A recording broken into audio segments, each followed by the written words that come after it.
Should it be legal to make sweet love to pixies? Astyanax will answer difficult social questions like these and more. And we're gonna hack our way through soda pop fishmen, disco slimes, and some classic annoying platforming and pitfalls until the bitter ending screen. Or as the cool kids say, until we win. Astyanax tells the story of an athletic adolescent who ends up being sucked into every nerd's dream world.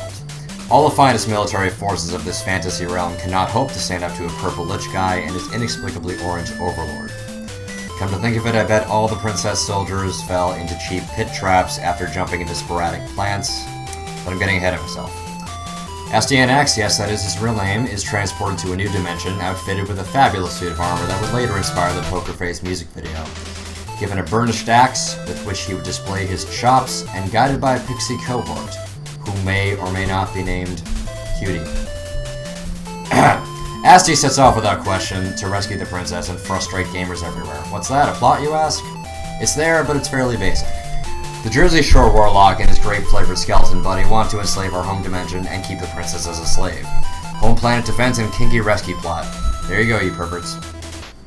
If you're like me, you'll be singing your way through these levels with their well-composed music, even as they pull cheap tricks on you. Like sudden pitfall placements, plants that grow and knock you off your jump or into a chasm, and Ninja Gaiden-like respawn systems.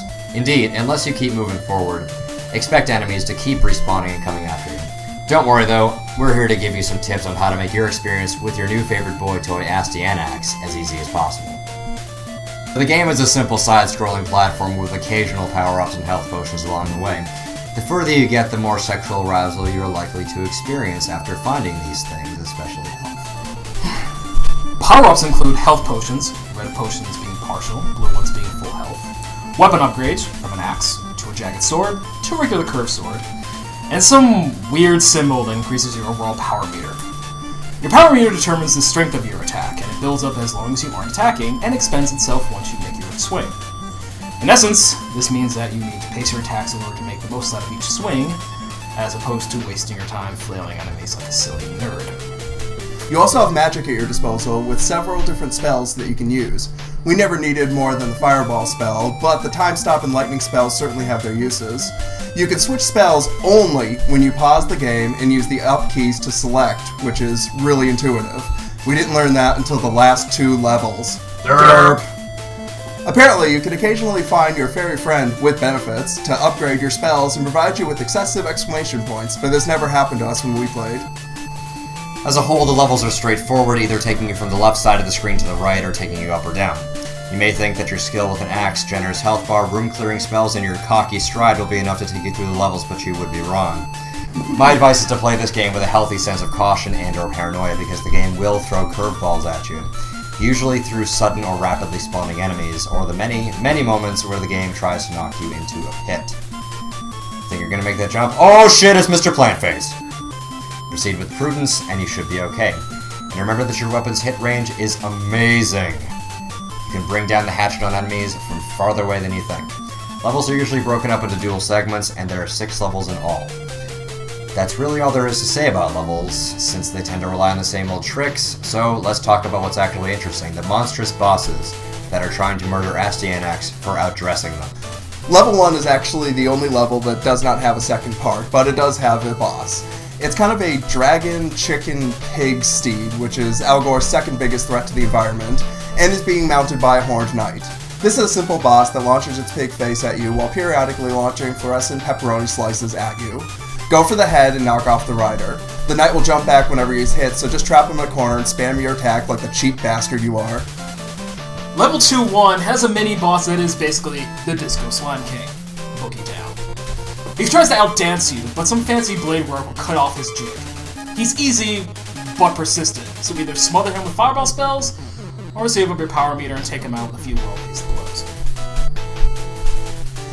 Level 2-2 has this annoying mini-boss right before the main boss. It's a flying turd, essentially, so just burn it with spells because the main boss is a cinch. 2-2's main boss is a giant Medusa whose limbrous of assault could be your undoing.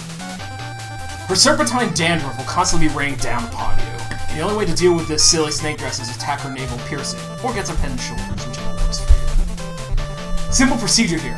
Duck near her, swipe his gem on her bottom half, and turn around now and then to slice at the snakes coming your way.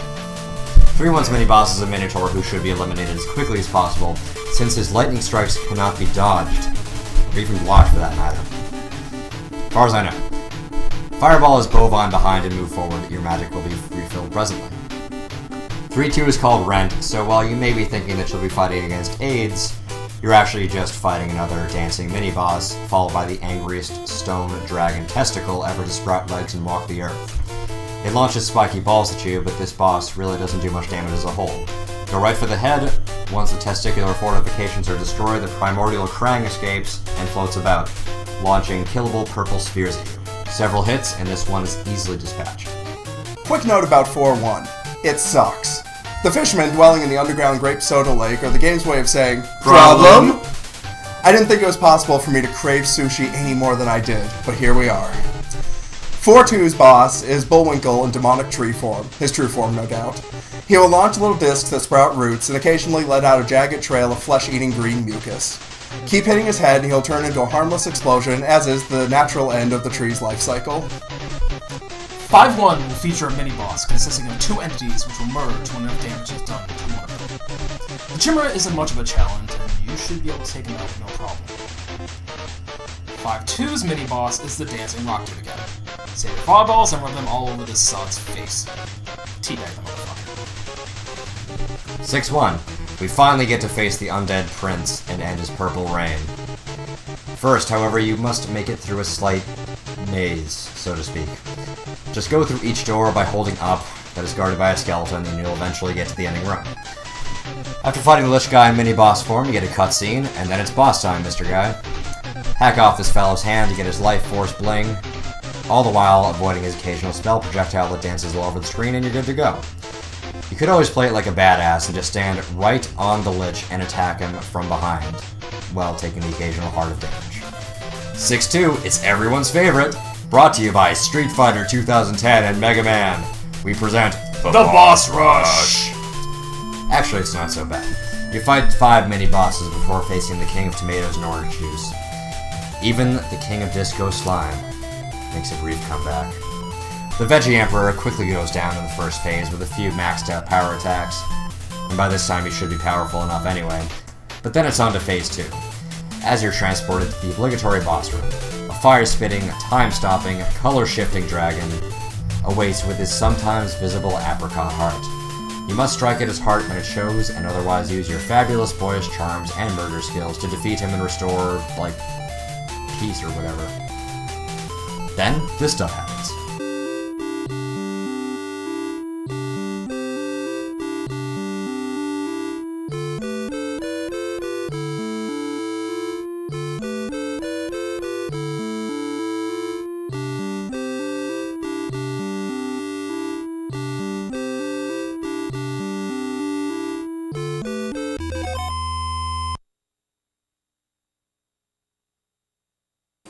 And so, Astyanax becomes the first boy ever to become impregnated by a tiny pixie named Cutie. The end.